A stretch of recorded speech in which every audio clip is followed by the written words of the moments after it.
तो वो मरेगा नहीं, मोक्ष पाएगा। यहां मरे नहीं है कोई। हाँ, ये है कि असमय चले गए तो दुख है, पर जाना तो सबको है। ये बात तय है कि कोई 20 साल बाद जाएगा, कोई 30 साल बाद जाएगा। हमें भी जाना, तुम्हें भी जाना। वो असमय चले गए तो इस बात का दुख है, लेकिन उनकी मृत्यु नहीं हुई है।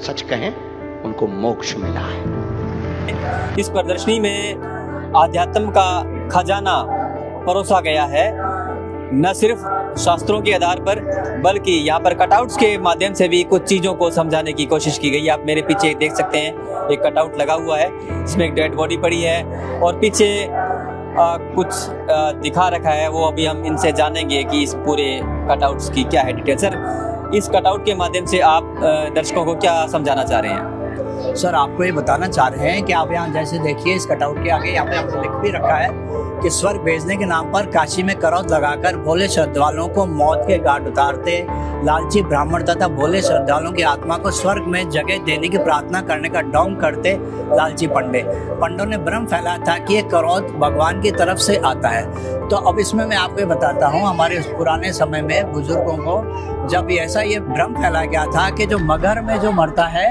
वो जो है क्या कहते हैं नरक में जाएगा, और जो काशी में जाएगा उसे स्वर्ग प्राप्त होगा। तो इस तरह से बुजुर्गों के मन में था कि हम भी स्वर्ग में जाएं। तो उसके अकॉर्डिंग जो है क्या कहते हैं, उन्होंने अपने घर वालों से कहा हमारा समय नज़दीक आ गया है, अब हमें जो है काशी भेज दिया जाए। तो उसको देखते हुए उनके घर वालों ने उन बुजुर्गों को काशी में भेजना शुरू कर दिया। जब काशी में कई पंडों के घर पे काफ़ी संख्या में लोग एकत्रित हो गए तो उन्होंने देखा भाई ये तो काम और ख़राब हो गया। तो उन्होंने एक करौत लगाया। करौत के नाम से आप ये देखिए, यहाँ एक करौत आपको आगे दिखा गया, इस कटआउट में आपको बताया गया है कि करौत लगाया गया। ऐसा कहा कि ऊपर से आदेश आया जिसको स्वर्ग जल्दी जाना है वो जो है करौत में जो है अपना शीश कटाए और अपना जो है क्या कहते हैं स्वर्ग पहुँचाए। इस तरह से हमारे पाखंड इतने समय से इस समय फैलाया था। उस समय कबीर साहब जी ने इसका करौत का विरोध किया था।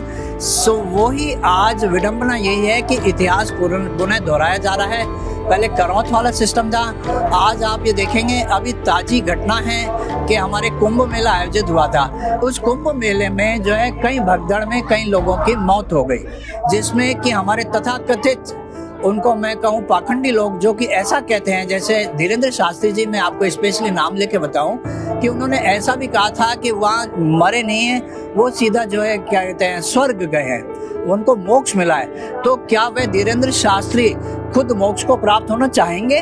और ठीक आज उसी के अकॉर्डिंग उस समय हमारे कबीर साहब जी ने जो है इसका विरोध किया था। आज उसी के अकॉर्डिंग, उसी के रूप में संत रामपाल जी महाराज जी कबीर के ज्ञान को बताते हुए इसका विरोध करते हुए बता रहे हैं कि ये सब पाखंड है। तो क्या आप धीरेन्द्र शास्त्री के स्टेटमेंट से सेटिस्फाइड नहीं है कि जो वहाँ मरे दुर्भाग्यवश तो उनका मोक्ष हुआ या वो स्वर्ग गए? क्या आप इस बात से सहमत नहीं है? जी नहीं, बिल्कुल भी हम सेटिस्फाई नहीं। ये कैसे हो सकता है? भगदड़ में किसी की मृत्यु हो जाए, किसी के घर वालों की इस तरह से मौत हो जाए, तो आप बताएं कैसे सेटिस्फाई होगा? उस घर का तो कोई आदमी मर गया, कई लोगों की वहाँ जाने चल गई, और आप हमें ये बहला फुसला रहे हो कि आपके घर वालों का मोक्ष हो गया। बिल्कुल गलत है ये। इस तरह से फिर किस तरह से माना जाए, किस तरह से होता है मोक्ष?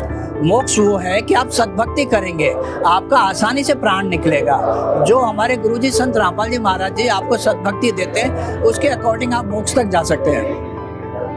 क्या भक्ति देते हैं आपके गुरुजी? किस तरह से उसको आप सद्भक्ति बोल रहे हैं? हम उसको सद्भक्ति इस तरह से बोल रहे हैं कि हमारे धार्मिक शास्त्र हैं, हमारे सभी धर्म ग्रंथों के धार्मिक शास्त्रों में वो प्रूफ करके दिखाया हमारे गुरुजी संत रामपाल जी महाराज जी ने कि ये आपकी सद्भक्ति है और आपको इस तरह से भक्ति करते हुए मोक्ष को प्राप्त करना चाहिए।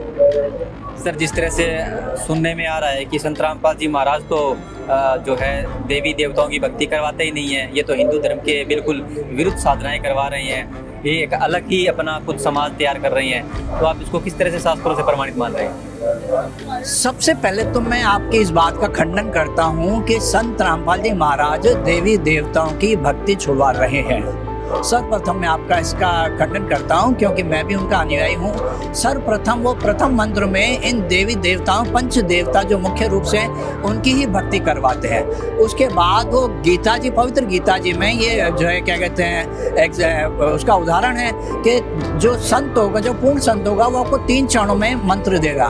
उसके बाद वो हमें 3 चरण पूरे मंत्र पूरे करवाते हैं, जिससे हमें पूरे गारंटेड है कि हम मोक्ष को प्राप्त होंगे।